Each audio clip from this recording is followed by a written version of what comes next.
Mesdames, Messieurs, bonsoir. Voici les titres de cette édition spéciale du 18 décembre 2017 sur le handicap. Pour commencer, voici un reportage réalisé à l'occasion de notre édition spéciale où deux de nos reporters se sont rendus à La Roche-sur-Yon afin de rencontrer l'association des paralysés de France de Vendée pour se mettre en situation de handicap et vivre le quotidien des déplacements des PMR. Un document signé Chloé Janière et Théo Vrigneux. Nos deux envoyés spéciaux sont à Sud-Avenue. Chloé tente d'accéder à l'ascenseur afin de pouvoir aller au magasin situé en contrebas. Mais la porte représente un obstacle, elle est lourde à ouvrir.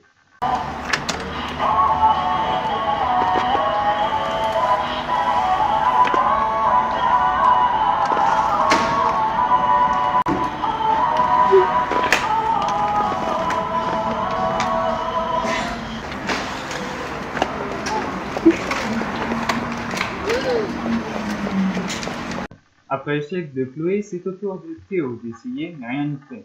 La porte est trop lourde pour l'ouvrir seule. Une aide extérieure est nécessaire afin de tenir la porte du coupe-feu. Ah, merci. Deuxième mauvaise surprise, l'ascenseur ne fonctionne pas. Les deux reporters sont donc obligés d'emprunter la pente, et cette dernière est raide et très dangereuse à descendre. Elle est cependant dite aux normes dans un espace public. Attends, je te signale que je sais pas orienter. Ça, déjà, tu peux bien.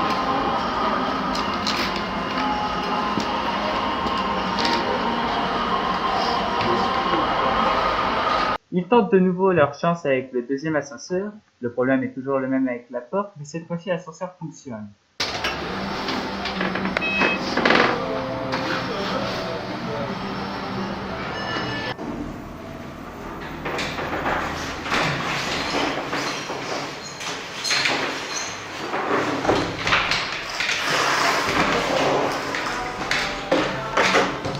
La porte, de l'intérieur, est beaucoup plus facile à ouvrir.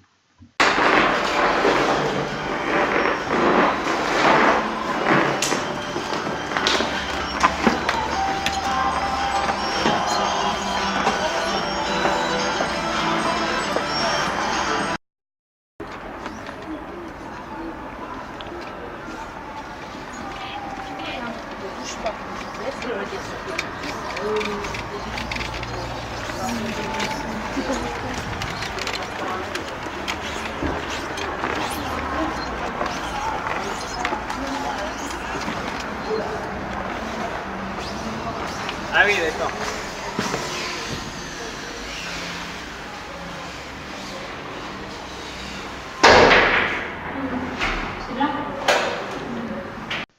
Les toilettes sont propres et surtout accessibles aux fauteuils manuels. Un doute persiste pour les fauteuils électriques.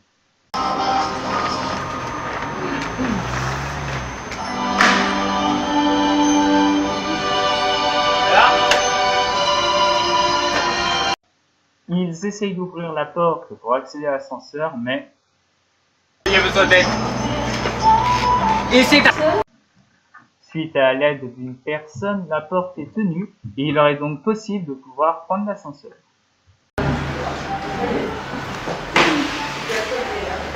Vas-y Théo, tu peux rentrer. Ouais, parce que je m'en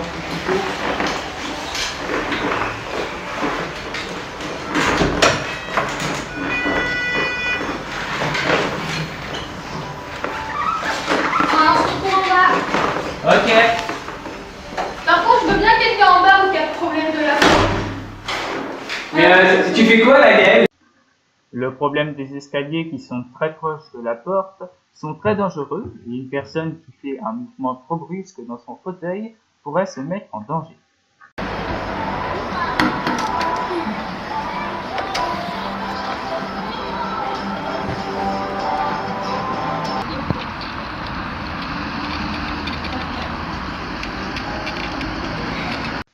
La pente avait déjà posé des problèmes à la descente, mais à la montée c'est encore pire et vu que le deuxième ascenseur est en panne, il n'y a aucun autre moyen pour remonter.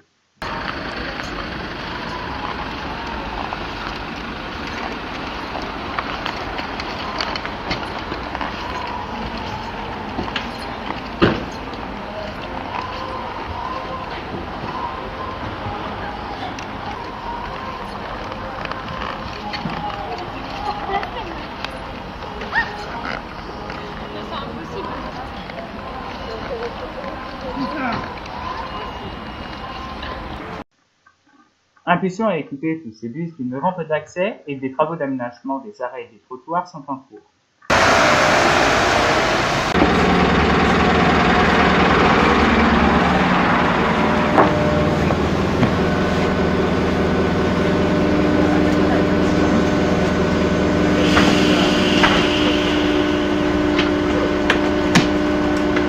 Une place est réservée à l'attention des personnes en fauteuil ainsi qu'un bouton d'arrêt qui déclenche la rampe lorsque le véhicule s'arrête.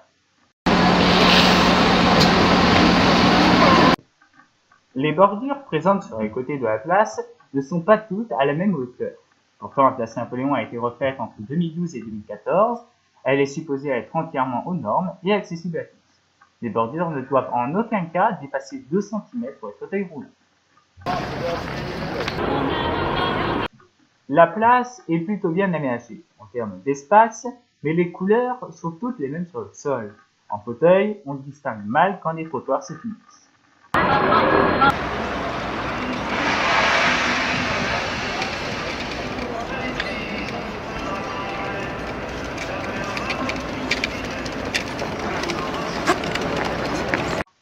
Les obstacles présents sur le trottoir obligent nos 2 reporters à devoir se suivre pour pouvoir continuer leur chemin.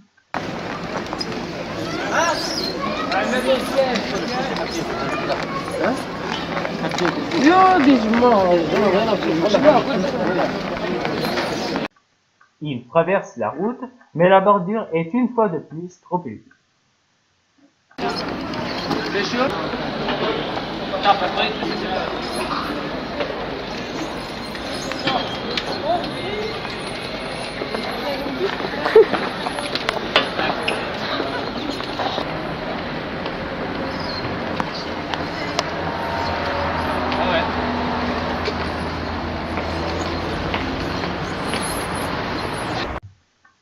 La rue Clémenceau est longue et un peu en montée. Ce n'est pas toujours simple d'emprunter, surtout quand on a déjà effectué un long trajet. La traversée de la rue Clémenceau et la place de la Vendée est compliquée et dangereuse car même si les piétons sont prioritaires, les véhicules ne laissent pas passer. Les voitures ne sont pas patientes et d'autant plus quand nous sommes en fauteuil.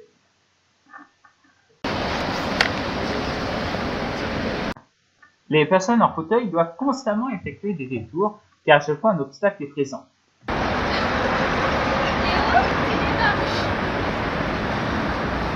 Ah. Pourquoi on passe pas? Non mais tout.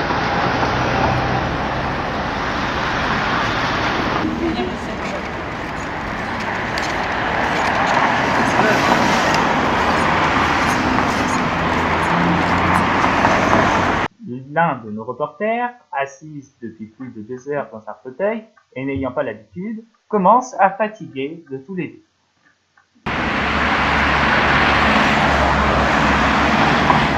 Mais il a chuté, je suis tombée.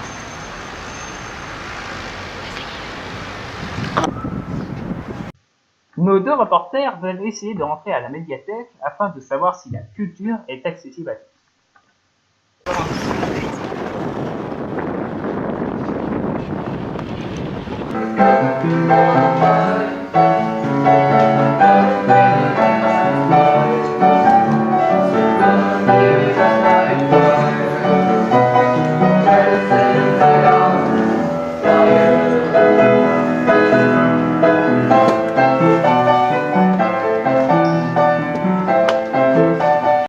Les étagères sont à peu près à la hauteur, même si la dernière est hors de portée.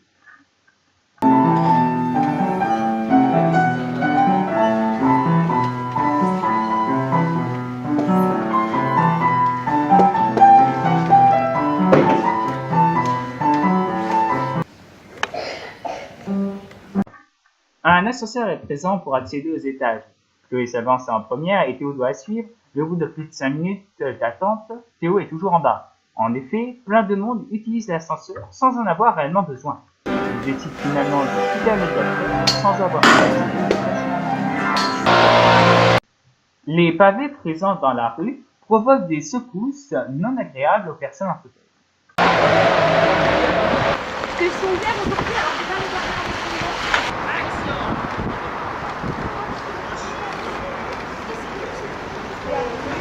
Ouais, faut dire la vérité, ouais. Tu vois pas là?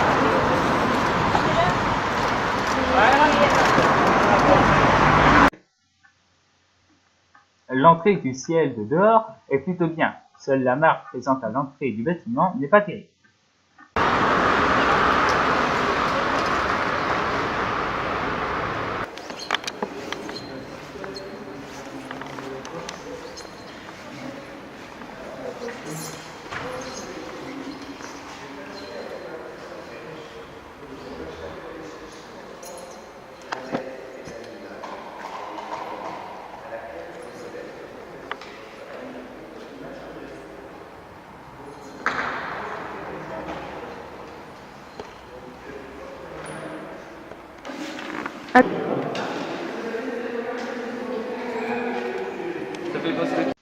À l'intérieur, tout nous est quasiment accessible au rez-de-chaussée. Le coin d'attente et les distributeurs d'histoires courtes nous étaient également accessibles. Et puis c'est combien?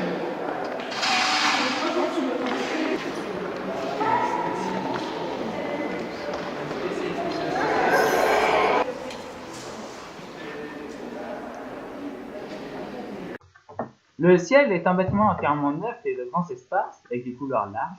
Une démarcation est présente sur le sol pour les personnes à déficience visuelle. Leur journée en situation de handicap aura été très enrichissante. Bonjour Chloé, vous allez nous parler des bus à La Roche-sur-Yon. Oui, bien sûr. Impulsion et la ville de La Roche-sur-Yon travaillent ensemble afin d'accessibiliser au maximum le réseau. Aujourd'hui, Impulsion nous a certifié que 96% de leurs bus étaient accessibles et que seulement 4% ne l'étaient pas. Ils nous ont certifié que dans quelques années, tous les bus seront accessibles aux personnes à mobilité réduite. En ce qui concerne les lignes de bus, leurs travaux sont plus difficiles car ils sont effectivement plus coûteux. La mairie est parfois réticente à les faire alors qu'Impulsion se veut plus accessible envers les personnes à mobilité réduite. C'est pour cela qu'aujourd'hui, seulement 7 lignes sur 17 sont accessibles et que le reste des lignes ne le sera pas forcément. Une ligne est déclarée accessible au PMR lorsque 70 à 80% de leurs arrêts sont conformes à la réglementation. Merci beaucoup Chloé de nous avoir expliqué tout cela. Mais pas de problème. Maintenant, nous accueillons Théo qui va nous éclairer sur la situation des personnes à mobilité réduite. Alors tout d'abord, selon la loi de 2005 du 11 février pour l'égalité des droits et des chances, la participation et la citoyenneté des personnes handicapées, les entreprises ont l'obligation d'avoir parmi leur personnel 6% de personnes à mobilité réduite. Cependant, ceci n'est pas respecté car 22% des personnes handicapées sont au chômage. Pour conclure, on peut voir que les personnes à mobilité réduite ont des difficultés à s'intégrer dans la ville. Cependant, les villes et les associations s'efforcent de les rendre accessibles. Dans quelques années, ce sera plus facile pour eux. Merci de nous avoir suivis dans cette édition spéciale consacrée au handicap et je vous dis à demain.